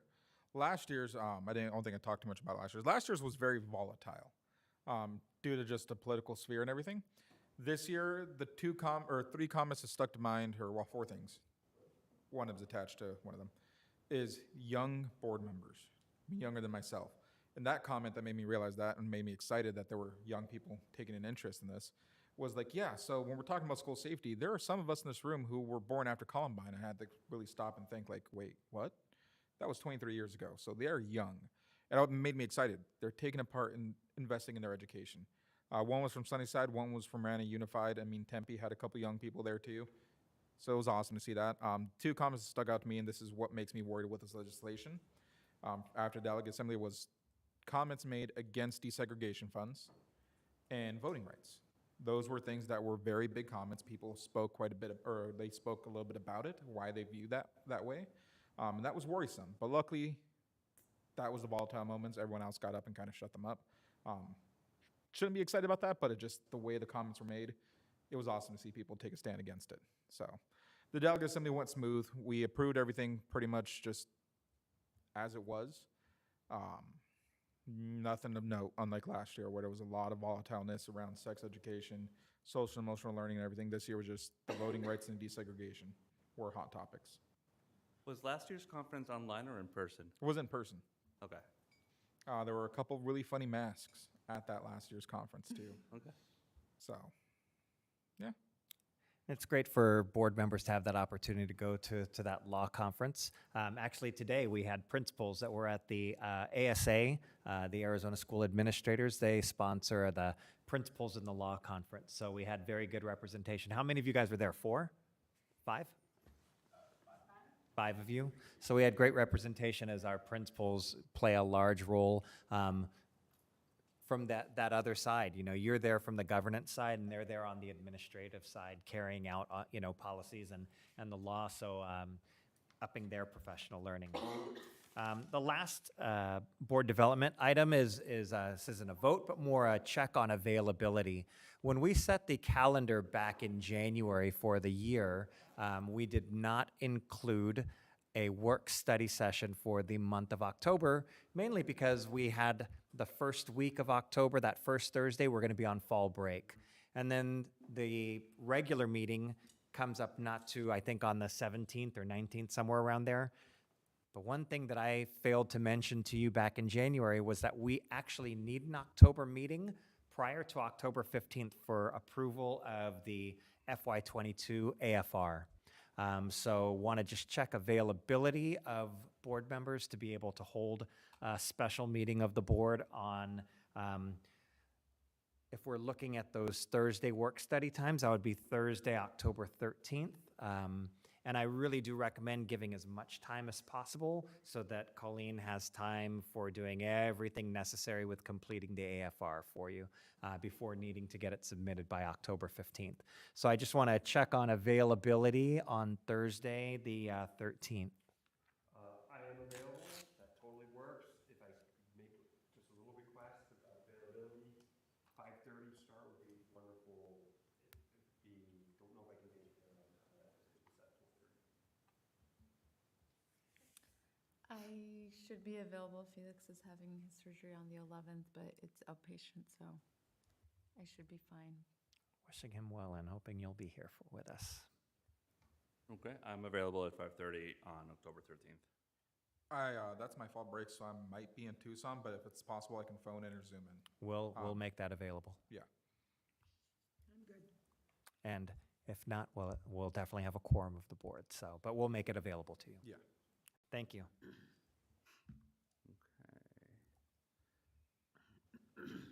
Okay, that is it. Reflections on business on the meeting. Starting down with Mr. Peralta. Being that we are a school district, I know we're focused on academics, but there's one thing I do take pride in, and seeing it here today was how we're focused on more than just the academics of the student. We're focused on the whole student. Vial del Sol, Galpatch, two organizations that just hearing them today, they're focused on not just improving the academics, but improving the well-being, the social standings of the students in a way. They want to make them feel more confident themselves, feel better in themselves, and with that, it just automatically boosts their academics, and that makes me excited. And I'm just happy that we, approved those MOUs today. For me, I'm happy to be here in person. It's been a lot of travel and a lot of things happening in life, so I'm just grateful to be here in person and see everyone and feel the energy.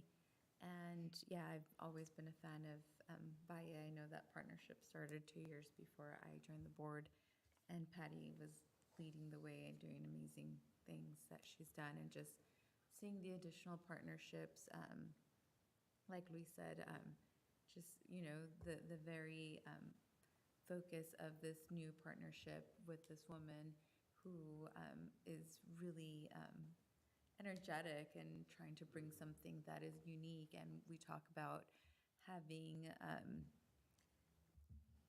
professional development that is, for example, for me, that is like I go to Latino specific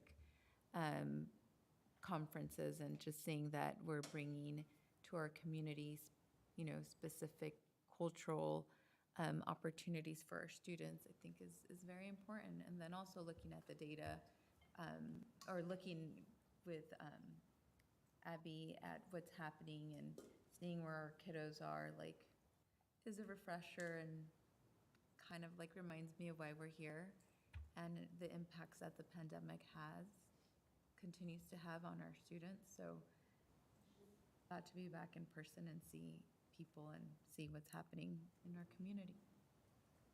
I think it's wonderful the way the teachers and the principals and the board work together. It's not like, hey, we're doing what we say and you don't matter, because it's not that way at all. It's such a good relationship between the board members and the staff. I agree, Sue. And just love seeing the presentations today. Very, very great presentations. Love the energy of Galpatch. I just love after school programs. It helps connect our parents and our students more with the district. And it is something that like, the kids look forward to, and it helps parents. It's just a win-win all around.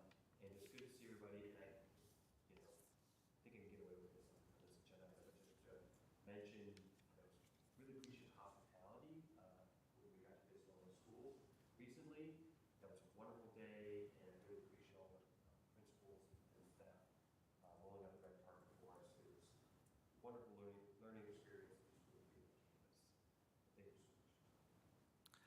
It's always I enjoy these meetings. It's always great to recognize and see the great staff that we have, and the amazing things that we do in Osborne. So like it's always refreshing. These meetings, though, some topics can be distressing to me from a personal perspective, because it just it brings up some of the feelings I have towards our public education system and my frustrations with it, and sometimes the lack of not agency but ability to affect change in some things. So it there's always sometimes in these meetings, there's sometimes that feeling of not quite defeat, but frustration with how our schools are being managed and operated and used as things to make points. So, but overall, I'm very grateful as always to be part of the Osborne community, because even when it's challenging, like it is a safe and welcoming space to work things out. So, Dr. Robert? Yeah, one thing that to Miss Norwood, good luck limiting the number of girls that are going to want to participate in that dynamic. And I wish it were around for my daughter when she went through Osborne. Okay, future agenda items? None right now. Maybe just something that, I was looking at the enrollment report, we lost 136 students from high school. Not hugely, surprising, I suppose, just given that, people getting back into school. Just would love a discussion at some juncture when it's appropriate to talk about high school, the future of high school, whatnot, stuff like that.